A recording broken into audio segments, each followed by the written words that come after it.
রাজ্যে TET pass নেই এমন শিক্ষকদের তালিকায় নেই। বড় সমস্যার মুখে উচ্চ প্রাথমিক। Hi everyone, welcome back to my channel অঞ্জনার ব্যঞ্জনা। বন্ধুরা, তোমাদের সকলকে আমার এই ছোট্ট ইউটিউব চ্যানেলে স্বাগত জানাই।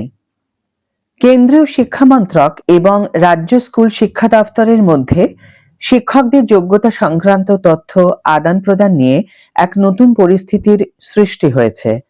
সুপ্রিম কোর্টের সাম্প্রতিক নির্দেশিকার উপর ভিত্তি করে কেন্দ্রীয় সরকার পশ্চিমবঙ্গ সরকারের কাছে জানতে চেয়েছে যে রাজ্যে ঠিক কতজন শিক্ষক বা শিক্ষিকা রয়েছেন যাদের টেট বা সমতুল্য যোগ্যতা নেই।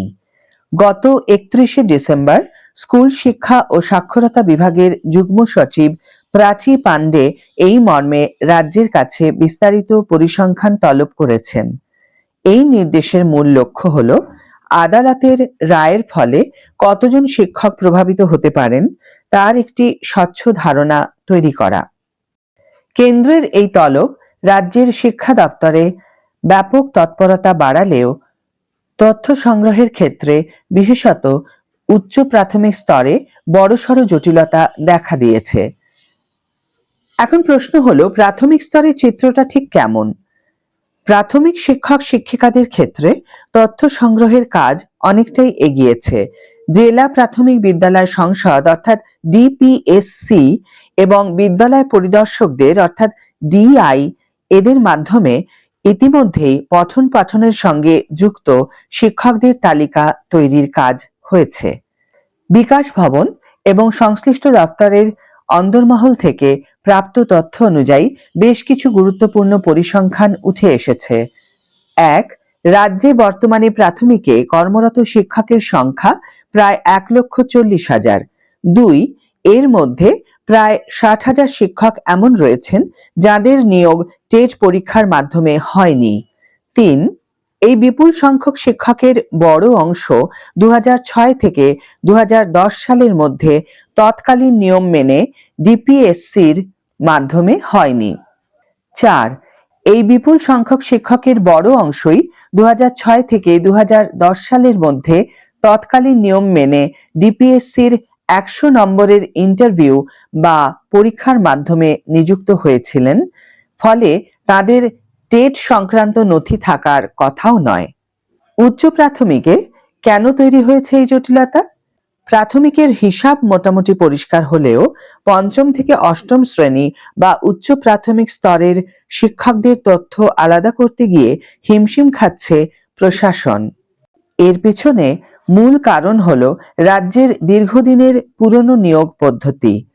একক পরীক্ষার সমস্যা ঠিক কি?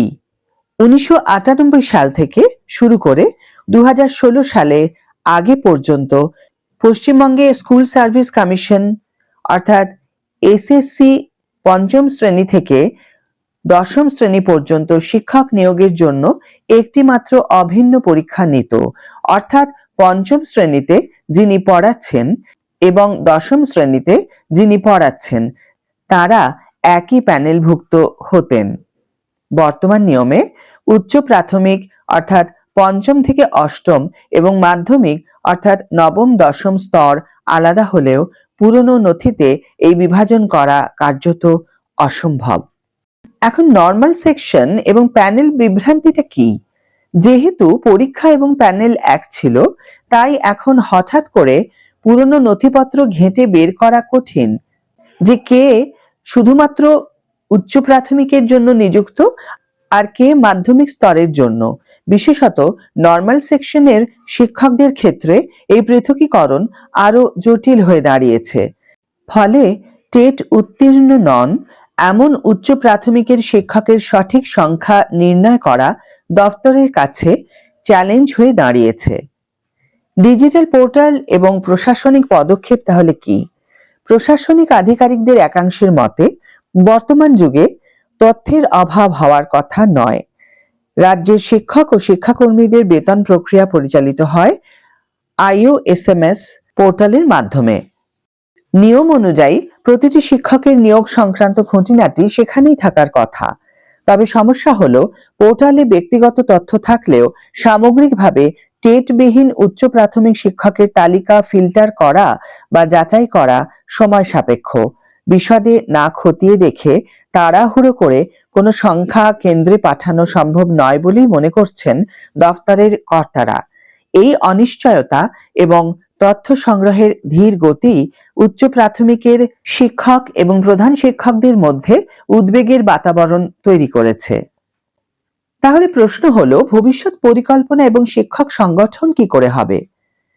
দিল্লি থেকে আসা চিঠিতে শুধু সংখ্যা নয়, এই সমস্যার সমাধানের পথ বা পাথওয়ে সম্পর্কেও জানতে চাওয়া হয়েছে। রাজ্য সরকার কেন্দ্রের কাছে কি আইনি পরামর্শ বা প্রস্তাব পেশ করে তার উপর নির্ভর করছে হাজার হাজার শিক্ষকের ভবিষ্যৎ। শিক্ষক সংগঠনগুলির মতে রাজ্যের উচিত খুব দ্রুত এবং নির্ভুলভাবে এই সেকশন সমস্যা আপার প্রাইমারি ও সেকেন্ডারি স্তরের বিভাজন সংক্রান্ত জটিলতা কেন্দ্রের সামনে তুলে ধরা, যাতে কোনো ভুল তথ্যের কারণে আইনি গেরো তৈরি না হয় এবং শিক্ষকদের স্বার্থ সুরক্ষিত থাকে। পরিস্থিতি যেদিকে এগোচ্ছে তাতে আগামী দিনে রাজ্য শিক্ষা দপ্তরের পদক্ষেপ অত্যন্ত গুরুত্বপূর্ণ হতে চলেছে। আজকের ভিডিও এখানেই শেষ করছি বন্ধুরা। ভিডিওটি যদি কার্যকর বলে মনে হয়ে থাকে তাহলে অবশ্যই একটি ছোট্ট করে লাইক দিও, শেয়ার করো বন্ধুদের সাথে, কমেন্ট করে জানিও তোমাদের মতামত। যারা এখনো আমার চ্যানেলটিকে সাবস্ক্রাইব করোনি তারা অবশ্যই চ্যানেলটিকে সাবস্ক্রাইব করে আমার পাশে থেকো, আর যারা অলরেডি সাবস্ক্রাইব করে দিয়েছো তাদের জন্য আমার অনেক ভালোবাসা এবং অনেক ধন্যবাদ। আজ তাহলে বিদায় বন্ধু, দেখা হবে পরের ভিডিওতে। ভালো থেকো, সুস্থ থেকো, সঙ্গে থেকো।